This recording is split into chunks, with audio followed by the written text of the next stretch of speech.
নমস্কার বন্ধুরা, সবাইকে জানাই আমার অনেক ভালোবাসা, সেই সঙ্গে বড়দের অনেক প্রণাম। আশা করছি তোমরা খুব ভালো আছো আর যে যেখানেই আছো সুস্থ আছো। আমিও বেশ ভালো আছি। এস ফ্যামিলিতে আজ আরেকটি নতুন ঝলমলে ব্লগে তোমাদেরকে অনেক স্বাগত জানাই। আজ হলো আগস্ট মাসের 28 তারিখ, বুধবার। ঘড়িতে সময় এখন সকাল 8:30 বাজে। রান্নাবান্না প্রায় হয়ে গেছে, শুধু মাম্মামের রান্না এখন হচ্ছে। আর এদিকে ফ্রিজ থেকে মাছ বের করে রাখলাম। আমার শ্বশুরমশাই গতকাল রাত্রেবেলা হাটের থেকে মাছ নিয়ে এসেছিল। আর এই যে এখন জল দিয়ে রাখবো, একদম বরফে পাথর হয়ে গেছে। আমার শ্বশুরবাড়ির এখানে শনিবার আর মঙ্গলবার হাট বসে, আর গতকাল মঙ্গলবার গেছে আর হাটের থেকে ইলিশ মাছ নিয়ে এসেছিল। তো সেইগুলো এখন আমি জল দিয়ে রাখলাম। আর আমার মাম্মামের জন্য সকালবেলা ওটস রান্না করেছি, একদমই পাতলা করে, আর কাউ মিল্ক একটু বেশি দিয়েছি আর ওটস কম দিয়েছি।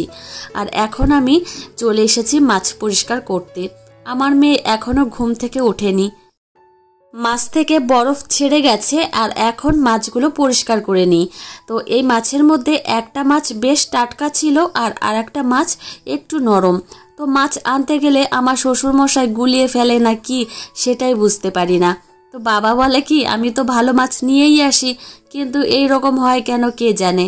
তো একটা মাছ বেশ ভালো ছিল, কিন্তু একটা প্রচণ্ড নরম ছিল। তো যাই হোক, নিয়ে এসেছে, এখন আর কি করা যাবে। এখন পরিষ্কার পরিচ্ছন্ন করে রেখে দিই। আজকে দুপুরবেলায় মাম্মামকে ইলিশ মাছ খাওয়াবো। মাম্মামকে অনেক দিন ইলিশ মাছ খাওয়ানো হয় না। মাম্মামের জন্মদিনের দিন ইলিশ মাছ আনা হয়েছিল, কিন্তু ওই দিন ওকে ইলিশ মাছ খাওয়াইনি, ওকে পমফ্রেট মাছ খাইয়েছিলাম। তো যাই হোক, এই যে মাছ পরিষ্কার করা হয়ে গেছে, এখন ধুয়ে পরিষ্কার পরিচ্ছন্ন করে মাছগুলো একবারে ফ্রিজের মধ্যে রেখে দেব। আমার শাশুড়ি মা আবার দুপুরবেলা রান্না বান্না করবে, এই সমস্ত কাজবাজ একটু গুছিয়ে রাখলে ওনারও কষ্ট অনেকটা কম হয়।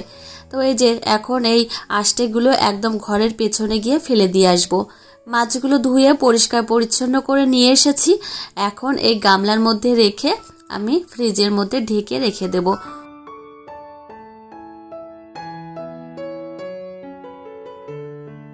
আমার জ্বর হওয়ার পর থেকেই আমার ওজন অনেকটা কমে গেছে, প্রায় 1 কেজি কমে গেছে। এই ব্লগে আমাকে দেখতে পাচ্ছি আর ভাবছি যে কতটা পরিমাণে রোগা হয়ে গেছি। তো শরীর ঠিক করতে আমার 1 মাস সময় লাগবে। তো যাই হোক, এদিকে সর্ষেগুলো সকালবেলা মেলে দিয়েছিলাম। আমাদের আবার তেল শেষ হয়ে গেছে, মানে খাওয়ার তেল, আমরা তো ঘরের তেলই খাই। তো এই যে রোদ্রে দিয়েছি, আমার শ্বশুরমশাই হয়তো আজকে কি কালকে ভাঙাতে দেবে, মানে ঘানির থেকে ভাঙিয়ে নিয়ে আসে। তো এই যে রোদে দিয়েছি, রোদের তেমন দেখা নেই, তেজ নেই রোদের, তবুও মেলে দিয়েছি। যেটুকু তাপ পাবে সেইটুকুই অনেক। তো হাত দিয়ে মেলে দিচ্ছি, খাওয়ার জিনিস তো, আমি পা দিয়ে মেলি না। একটা সত্যি কথা কি জানো তো, ঘরের ফসল খাওয়ার মজাই আলাদা। আমাদের বাড়িতে প্রত্যেক বছরই আমার শ্বশুরমশাই এইভাবে সর্ষে রেখে দেয় ঘরে। তো আমাদের ঘানির থেকেই তেল ভাঙিয়ে নিয়ে আসে, সেই তেলই আমরা খাই। শুধু আমরা খাই না, আমাদের বাড়ির জন্য ঘানির থেকে তেল ভাঙিয়ে নিয়ে আসে, আবার আমার ননদের জন্য ঘানির থেকে তেল ভাঙিয়ে নিয়ে আসে। আমার ননদও কিন্তু আমাদের ঘরের তেলই খায়। তো যাই হোক, এদিকে সর্ষেগুলো মেলে দিচ্ছি, আর রোদের দেখা নেই, রোদ তেমনভাবে ওঠেনি, তবুও মেলে দিচ্ছি, একটু তাপ পেলেই তাতেই হবে। আর আজকে আর ঝাড়া হবে না মনে হয়, কেননা আমার শাশুড়ি মাই ঝাড়বে, আমি ঝাড়তে পারি না। তো এই যে দেখো, সর্ষে ধরতে কিন্তু বেশ ভালো লাগে।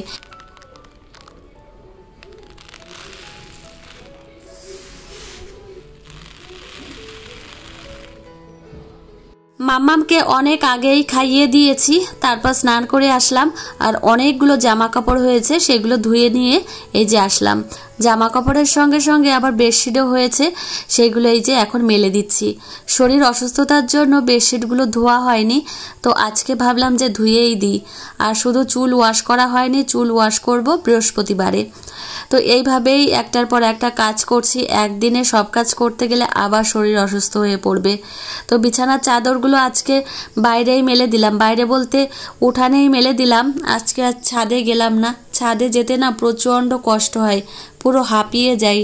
বেডশিটগুলো মেলে দেওয়া হয়ে গেলে মামাকে আবার মৌসম্বি লেবুর রস করে খাওয়াবো। ওর মেসোমণি ওর জন্য মৌসম্বি লেবু এনেছিল, সেইগুলোই খাওয়াবো। আর জানো তো মৌসম্বি লেবুগুলো একদমই ছোট ছোট। আমি প্রথমে ভেবেছিলাম পাতি লেবু, পরে বলল কি না এগুলো মৌসম্বি লেবু। তো যাই হোক আজকে মামামকে খাওয়াবো আর তোমাদেরও দেখাবো যে লেবুগুলো কেমন। তো এই যে বেডশিট মেলে দেওয়া হয়ে গেছে আর মাঝখানে একটু জায়গা রাখলাম, কেননা সবাই হাঁটাচলা করবে, এই যে মাঝখানে একটু জায়গা রেখেছি। তো চলো এখন যাওয়া যাক রান্নাঘরে, মেয়েকে আবার খাওয়াতে হবে। আর শরীরে এখন তেমন গতি নেই জানো তো, একটু কাজ করলে প্রচণ্ড পরিমাণে কষ্ট হয়ে যায়। জ্বর কেবল ঠিক হয়েছে তো, কিন্তু মুখে কোনো রুচি নেই আর মুখের অবস্থা এখনও খুবই খারাপ, জল খেলেও কেমন তিতো লাগে। তো হয়তো আস্তে আস্তে ঠিক হবে। তো শরীরের জ্বর কমে গেলেই যে শরীরে আলাদা যে সিমটমগুলো সেইগুলো যে চলে যায় এমন কোনো কথা নেই, আস্তে আস্তে সমস্ত কিছুই ঠিক হয়। তো এই যে এখন ছুরি দিয়ে আমি লেবু কাটবো, দেখলাম ছুরিতে একটুও ধার নেই, তারপর আর একটা এই যে ছুরি নিয়ে আসলাম, এইটা ধুয়ে পরিষ্কার করে নিচ্ছি, তারপর কাটবো। মনে মনে কত কথাই ভাবি, মানে সব সময়ই ভাবি, যে কাজ করি সেই কাজের মাঝখানেই মনে মনে অনেক কথাই ভাবি। এই যে ভাবছি মামাম দেখো কত বড় হয়ে গেল, দেখতে দেখতে 2 বছর হয়ে গেল, আবার সামনে মাম্মাম পড়াশোনা করবে, 3 বছর হলেই মাম্মামকে স্কুলে দেব ভেবে রেখেছি। তো কোন স্কুলে দেব কি না দেব সেটাই ভাবছি।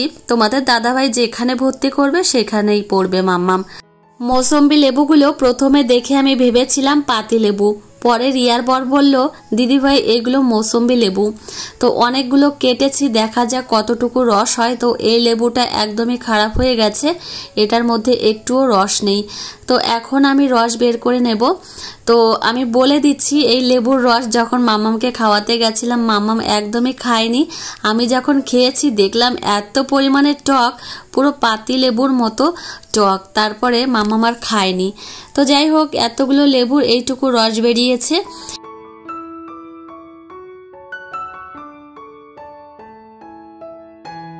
এদিকে মৌসম্বি লেবুর রস বের করছি আর মামামের জন্য একটা ডিম সিদ্ধ দিয়েছি।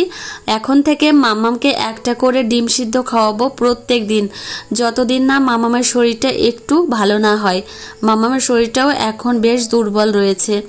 মামামের হাতে পায়ে জানো তো অনেক বড় নখ হয়েছে, আজকে কালকে কাটবো করে হচ্ছিলই না। তো আজকে ভালো বার আছে, মানে বুধবার, তো বুধবারেই বেশিরভাগ মামামকে নখ কাটিয়ে দিই। তো এই যে মামামকে নখ কেটে দিচ্ছি। তো দেখো আমার মেয়ে কত লক্ষ্মী হয়ে বসে রয়েছে, আর লক্ষ্মী হয়ে বসে থেকে নখগুলো কাটে। তো খুব ভালোভাবে কেটে নেয়, কিন্তু মাঝে মাঝে একটু দুষ্টুমি করে। আর যখন অনেক বড় নখ হয়ে যায় তখন ও আমার কাছে এসে বলে যে মাম্মা, মানে নখ দেখিয়ে বলে মাম্মাম এটা এটা এরকম বলে। তারপর ওর নখগুলো আমি কেটে দিই। তো এই যে দেখো খুব সুন্দরভাবে নখগুলো কেটে নিচ্ছে আমার মাম্মাম। গতকালকের ব্লগে তোমাদেরকে বলেছিলাম যে খুব একটা খুশির খবর আছে। তো খুশির খবরটা কি হতে পারে তোমাদের আন্দাজ করতে বলেছিলাম। তোমরা অনেকেই বলেছো যে দিদিভাই বাবু হবে হয়তো, কিন্তু না গো, বাবু হবে না। আর মাম্মাম এখনো অনেক ছোট রয়েছে, ইচ্ছা আছে যে মাম্মাম একটু বড় হোক, তারপর আমরা ভাবনা চিন্তা করব, কিন্তু এই মুহূর্তে না। তোমাদের দাদাভাই আর আমার ইচ্ছা মাম্মাম একটু বড় হোক। মাম্মাম তো এখনো অনেকটাই ছোট, মাম্মামকে আমার সমস্ত কিছুই করিয়ে দিতে হয়। মাম্মাম যখন নিজে একটু কোনো কাজ করতে পারবে তারপর কিন্তু আমরা সেকেন্ড বেবির কথা ভাববো। তো যাই হোক বলে দিলাম। আজকে স্নানের আগে মামামকে ডিম সিদ্ধ খাওয়াবো আর মৌসম্বি লেবুর রস বের করেছিলাম, কিন্তু এত পরিমাণে টক মামাম খেতেই পারেনি, তো ওই জন্য খাওয়ানো হয়নি। আর এই যে দেখো ও দাদাভাইয়ের ঘরে এসে ও দাদাভাইয়ের সঙ্গে রয়েছে। আর কি জানো তো, ওর তো খেলার সঙ্গী নেই, ও শুধু ওর দাদাভাইয়ের সঙ্গে, ওর ঠাম্মির সঙ্গে, না হলে আমার সঙ্গেই সময় কাটায়। তো এখানে খেলার মতো কেউই নেই। তো আমাদের বাড়ির সামনে একটা বাড়ি আছে, ওর একটা দিদিভাই আছে, তার সঙ্গে যায় মাঝে মধ্যে, কিন্তু খুব সামান্য। তো ওকে বেরই করি না তেমনভাবে বাড়ির থেকে, কিন্তু ছাদে যায় মাঝে মধ্যে, ওকে মাঠে নিয়ে যাই। আর এখন জানো তো দিনকাল এমন হয়েছে বাচ্চাকে ছাড়তেও ভয় লাগে। তো এই জন্যই সব থেকে বেশি ভয় লাগে দিনকালের জন্যই।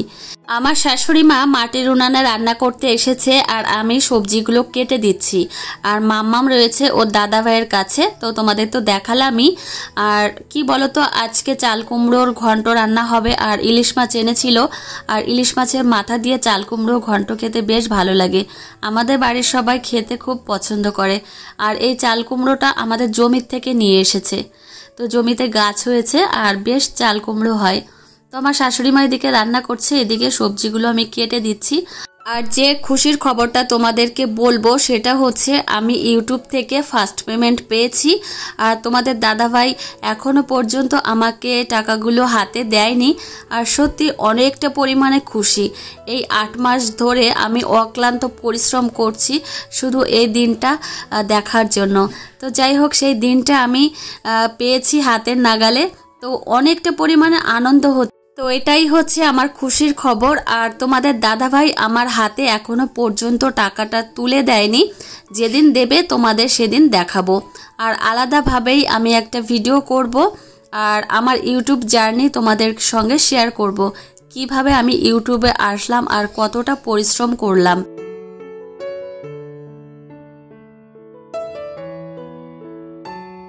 মাম্মামকে নিয়ে আমাদের উঠানের সামনে যে রাস্তাটা, ঢালাই রাস্তা, ওইখানেই এসেছি। আর মাম্মাম এখানে দৌড়াদৌড়ি করছে। আজকে দুপুরবেলা মাম্মাম ঘুমোয়নি জানো তো। তো আমি আমার শাশুড়ি মাকে সবজি কেটে দিচ্ছিলাম, তো সেই জন্য ওকে আর ঘুম পাড়ানো হয়নি। আর ঘুম পাড়াতে গেলে ওর পাশে একটু শুয়ে থাকতে হয়, একটু সময় দিতে হয়, তারপর ও আস্তে আস্তে ঘুমোয়। তো এই যে দেখো, মাম্মাম ওর দিদি ভাইদের বাড়িতে এসেছে। আর এই দিদি ভাইয়ের সঙ্গেই বেশিরভাগ ও খেলাধুলো করে, ও ঘর থেকে বেরোয়নি। তো যাই হোক, মাম্মামকে নিয়ে ঘরে চলে এসেছি। আর তোমাদের দাদা ভাই আজকে দোতলায় বসে রয়েছে, কেননা আজকে জানো তো আমাদের এখানে বন্ধ রয়েছে। ওই জন্য তোমাদের দাদা ভাই বাজারেও যেতে পারেনি, ঘরে বসেই কাজকর্ম করলো। আর মাম্মাম তো দোতলায় আসতে খুবই পছন্দ করে। আর এদিকে আমিও 20 মিনিট বসেছিলাম, কেননা তোমাদের দাদাভাই একটা মুভি চালিয়েছিল, বেশ ভালো লাগছিল দেখতে। তো বসে বসে দেখছিলাম। আর এদিকে তো মাম্মামও দুষ্টুমি করছে, তো ওর দুষ্টুমিগুলো উপভোগ করছিলাম।